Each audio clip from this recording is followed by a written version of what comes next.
Sihanoukville was once a promise, a southern Cambodian port city where smooth white sand beaches met turquoise waters. People called it Kampong Som. For decades, it was the destination for Western backpackers seeking tranquility, cheap living, and a few cold Angkor beers at sunset. But that promise was bent, then broken completely. The change didn't happen slowly. It hit like a storm. It all began around 2016. Cambodia, in an effort to boost its economy, opened its arms to Chinese investors, particularly through the Belt and Road Initiative. Money began to pour into Sihanoukville. But this wasn't the kind of investment that builds factories or schools. This was hot money, casino money. The Cambodian government granted a massive number of licenses for online casino operations. In just a few short years, hundreds of casinos sprang up, transforming the quiet skyline into a chaotic construction site, thick with dust and cranes. Gaudy, soulless glass skyscrapers rose right on top of once pristine beaches. Land prices skyrocketed absurdly. Local people, the small bar owners, the simple guest house operators, were suddenly pushed to the margins. They couldn't afford the rent. Businesses catering to Western tourists closed in droves. In their place came Sichuan hot pot restaurants, Mandarin language signs, and supermarkets selling only imported goods. The city no longer recognized itself. But the boom in physical casinos was just the surface. What truly reshaped Sihanoukville was the online gambling industry. These casinos didn't actually need tourists to come and play. They needed thousands, tens of thousands of workers. Young, tech-savvy people willing to work in closed-off offices. Initially, the majority were Chinese. They were brought to Sihanoukville in massive recruitment drives. Their job was to operate betting websites and scam apps, targeting their own compatriots back home. Sihanoukville quickly became a city with two faces. By day, it was a giant construction site. By night, it was a chaotic Las Vegas, but without the glamour. Crime began to take deep root. The chaos was no longer hidden. Gang scores were settled right on the streets. It was the visible surface of a massive underworld, operating on money laundering, human trafficking, and kidnapping for ransom. The Chinese government, recognizing the serious threat from the flow of dirty money back into the country and the associated social problems, applied intense pressure. In August 2019, a major shock occurred. Cambodian Prime Minister Hun Sen announced a total ban on online gambling, effective January 1, 2020. This ban, combined with the COVID-19 pandemic that struck immediately after, pulled the rug out from under Sihanoukville. Tens of thousands of Chinese workers left almost overnight. The economy collapsed. Half-finished skyscrapers were abandoned, becoming giant concrete skeletons overlooking the sea. The city was like a shipwreck. But that was not the end. It was only the beginning of a darker chapter. The leaders of this criminal industry had realized something. They didn't need a bustling port city. They just needed walls. They needed absolute control. They needed places where the law could not reach. And so, the operational model changed. From public casinos, they shifted to high-walled, gated compounds, new special economic zones. They were advertised as technology hubs. But inside, they were fortresses. And inside those fortresses, the law did not exist.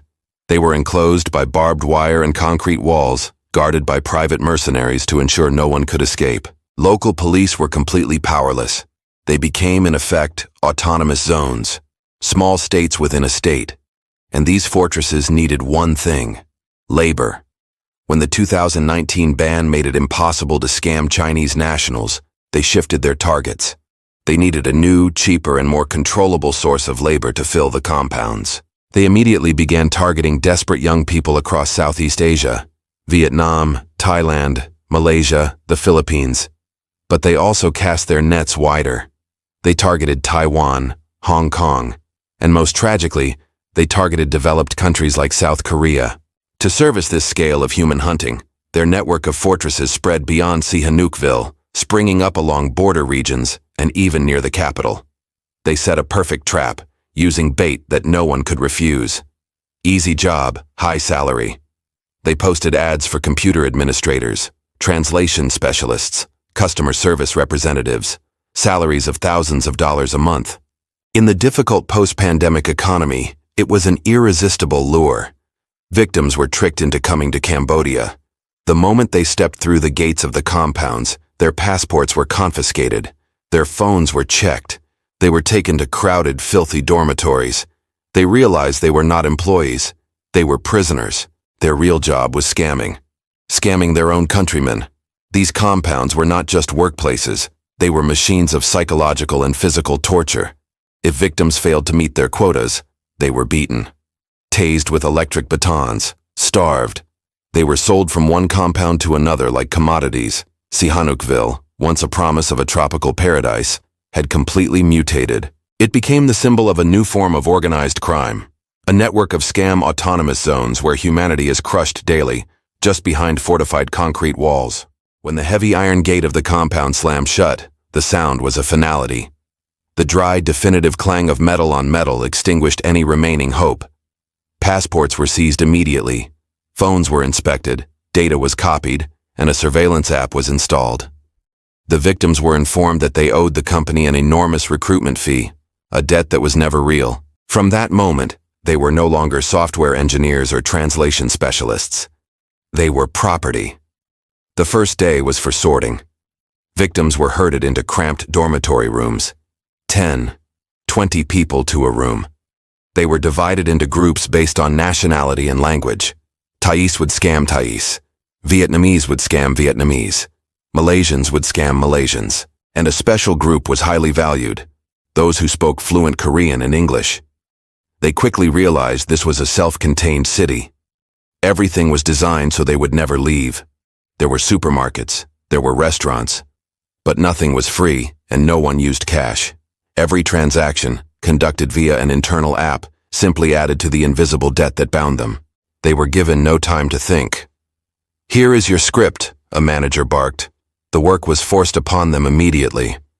Some were forced to build fake romantic relationships, a brutal technique called pig butchering.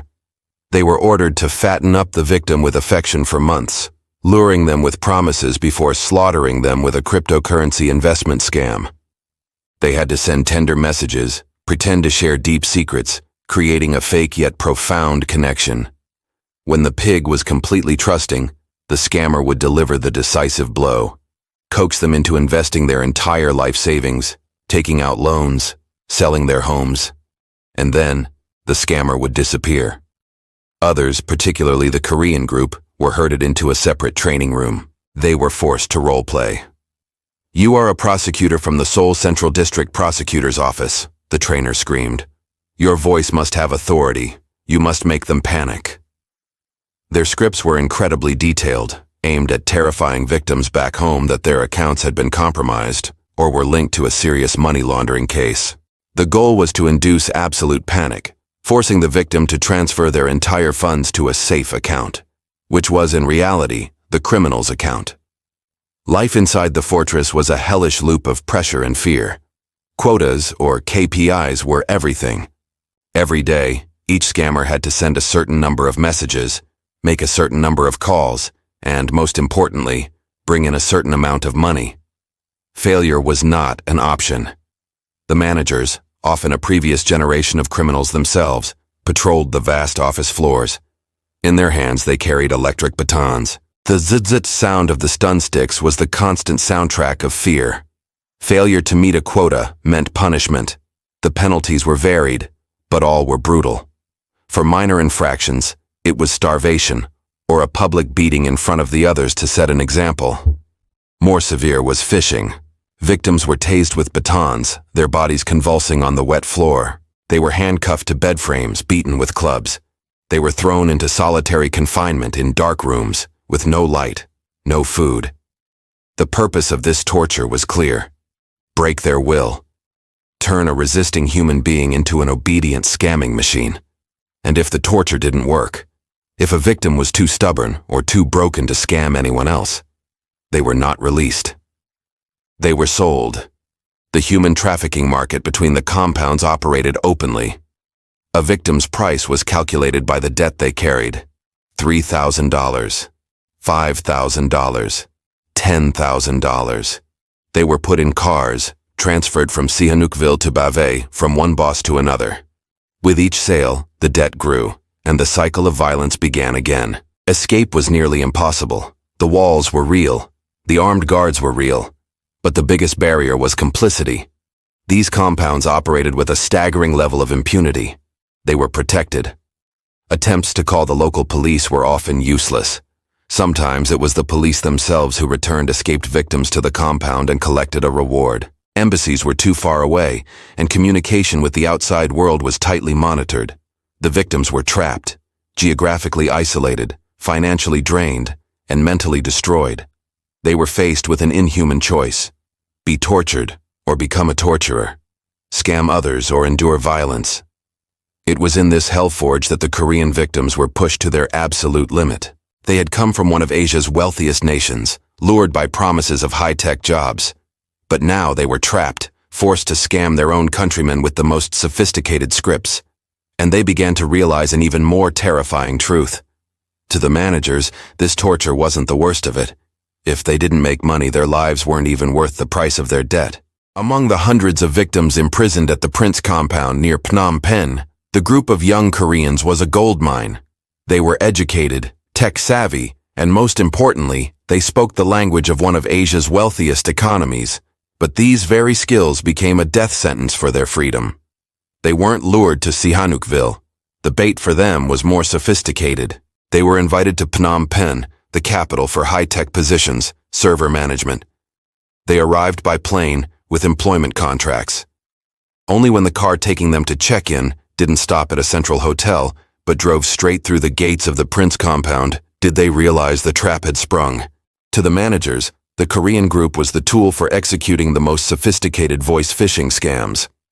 They were forced to call victims in Seoul, Busan, and Incheon. They had to play the roles of prosecutors, police officers, financial service agents. Your account has been compromised in an international money laundering case, the script went. We need you to transfer all your money to this secure account to protect your assets. They heard the real panic, the crying, the desperation of an elderly person who had just lost their life savings on the other end of the line. And immediately after, the managers would pat them on the back, forcing them to celebrate. Resistance began to stir, but it was quiet and desperate. One young man, we will call him Lee, was particularly stubborn. He intentionally read the script wrong. He would stutter. He tried to send subtle signals over the phone. But the supervisors weren't stupid. They listened to every call. The punishment for Lee was swift and brutal. He was dragged from his desk, beaten in front of the other Koreans. But that was just the beginning. They took him to the dark room, a small, windowless, filthy room. He was handcuffed to an iron bar on the wall. And then, they used the electric batons. Not for a quick torture, but a slow one. They jabbed his ribs, his neck, his palms. Just enough to cause convulsive pain, but not enough to make him pass out. They left him there for 2 days, without food or water. When they dragged him out, he was nearly broken, but he still had to return to his desk. The others saw it. They understood. Either you scam or you get the dark room. Most chose to scam. But the fateful event occurred on a night in August 2025. That night, the pressure to meet quotas was extremely high. A Chinese manager, furious that the Korean team wasn't bringing in enough money, stalked down the hallway. He stopped at Lee's desk. Lee had failed 3 consecutive calls. This time, there was no dark room. The manager, along with 2 local guards, pulled Lee out of his chair. They said nothing. They dragged him out of the office toward the freight elevator. The other victims in the office heard the elevator doors close. Then silence. A heavy silence, more terrifying than any scream. Lee never came back. Unlike previous punishments, this time there was no return. His desk remained empty. The managers returned an hour later as if nothing had happened. Get back to work, the manager ordered. No one dared to ask where Lee was. They knew the answer. They realized the final truth. They weren't just prisoners. They were disposable tools. The compound operators covered it up quickly. They moved Lee's body, the young man later identified by the press as Park Min-ho, 22 years old, out of the building. His body was later found in an abandoned car near the Bokor mountain area, a clumsy attempt to make it look like a different crime. But they had made one mistake. They had failed to confiscate the phone of one of Lee's roommates, we'll call him Kim. Kim, in a state of absolute panic when Lee didn't return, had hidden in the bathroom. He had no photos of the body, but he had information. He sent a desperate message. They killed Lee. His name is Park Min-ho. They dragged him away and he didn't come back. Save us. He sent it to a television broadcaster in Seoul. A few days later, Park Min-ho's body was discovered at Bokor Mountain. The news of his death, combined with the leak from Kim, exploded. It was a spark, and it set an entire nation ablaze. Within 24 hours, news of a Korean citizen tortured to death inside the Prince compound dominated every newscast in South Korea. The public was stunned, then enraged. How could this happen? Where is our government? The South Korean president convened an emergency national security meeting. The outrage in Seoul turned into a diplomatic crisis. The South Korean government realized they weren't just confronting a criminal gang. They were confronting a protected system. 2 months after the murder in October 2025, Seoul sent a high-level delegation and demanded the Cambodian government grant them access to the Prince compound. There were delays, paperwork, procedures. The compound operators were buying time. They cleaned up. They moved the victims. They wiped the computers. Finally, facing immense diplomatic pressure, a joint response team of Korean officials and Cambodian police was formed. On October 16, 2025, they were permitted to conduct a field inspection inside the Prince compound. But it was theater. When the official delegation entered, they were led down clean hallways. The office where Lee was dragged from was now empty, repainted. The remaining victims, including Kim, had been moved to another location or threatened into absolute silence. The compound managers, wearing polite shirts, answered questions calmly. They claimed Park Min-ho had left the company weeks earlier for breach of contract. The joint inspection, widely reported by the media, found no concrete evidence of murder or confinement. The fortress had won, not by blocking the law at the gate, but by inviting the law in and showing them an empty room. Inside the Prince compound, silence was always the most terrifying thing. It meant everything was operational. The sound of keyboards tapping, the curses of the managers, the crackle of electric batons slicing through the air. But on a night in late October 2025, a different sound emerged. Screaming, the pounding of doors, the sound of metal being torn apart. It wasn't the sound of a raid. It was the sound of a prison devouring itself. The cause of the chaos did not come from the outside. It came from within. The money had stopped flowing. A few days earlier, after the failed diplomatic inspection, the South Korean government had done exactly what it threatened to do. They didn't send in the military. They brought in the bankers. The US and UK governments, in a rare coordinated move following Seoul's pressure, had placed the Prince Group on a global sanctions list. In a single hour, billions of dollars of the corporation's assets around the world were frozen. Accounts in Singapore, Hong Kong, and Switzerland all ceased to function. The consequences inside the fortress were instantaneous. The internal ATMs, which the criminals used for transactions, all simultaneously displayed, transaction denied. But the real problem lay with the security forces. The salaries of the hundreds of private guards and armed security personnel had not been paid. Their loyalty was built on money, and when the money disappeared, so did the loyalty. The high-level Chinese managers were the first to realize it. The ship was sinking. They didn't wait for orders. They began the exodus. They grabbed the remaining cash, wiped the hard drives, and found their escape routes. They abandoned the offices, abandoned the servers, and they abandoned the thousands of victims. The guards, realizing they had been deserted, also disintegrated. They saw the luxury cars of the managers leaving, and they understood. They were the last line of defense, and they had just been sacrificed by their masters. Chaos erupted. Some rioted, smashing up offices to find anything of value. Others simply threw off their uniforms, opened the gates, and melted into the Phnom Penh night. The news spread to the dormitory floors. The victims, including Kim, Park Min-ho's friend, heard the screaming, but this time it wasn't the screaming of torture. It was chaos. Kim and the others cautiously stepped out of their rooms. The hallways were empty. No managers, no electric batons. They walked down to the main lobby. The massive iron gate, once heavily guarded, was now wide open. Not a single guard in sight. A terrifying silence hung in the air. And then, one person started to run. Then 10. Then 100. A desperate mass escape began.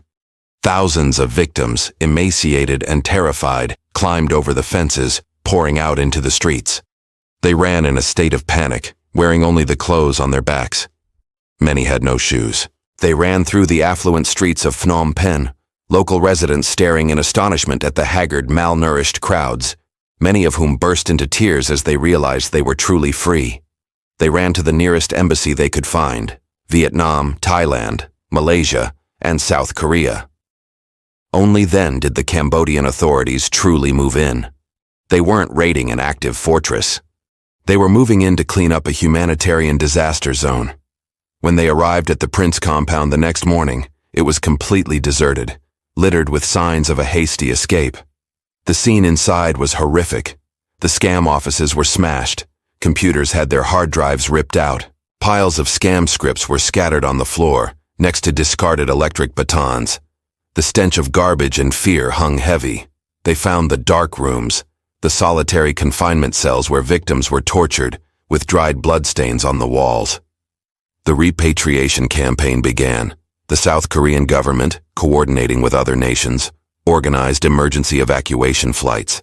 Hundreds of Korean citizens, along with thousands of Vietnamese, Thais, and Malaysians, were flown out of Cambodia. The images of them stepping off the planes, haggard, shell-shocked, bowing their heads to hide their faces, said it all. They were the survivors. The legal fallout was swift, but imperfect. The true kingpins, the ones behind the front corporations, had escaped, taking billions with them. But key links in the chain were arrested. The head of the recruitment ring, a Korean citizen who had lured Park Min-ho with the promise of an easy, high-paying job, was arrested by police in Seoul. Simultaneously in Cambodia, 3 Chinese suspects, believed to be directly involved in Park's torture and murder, were also apprehended during the sweep. The Park Min-ho case had exposed the entire system.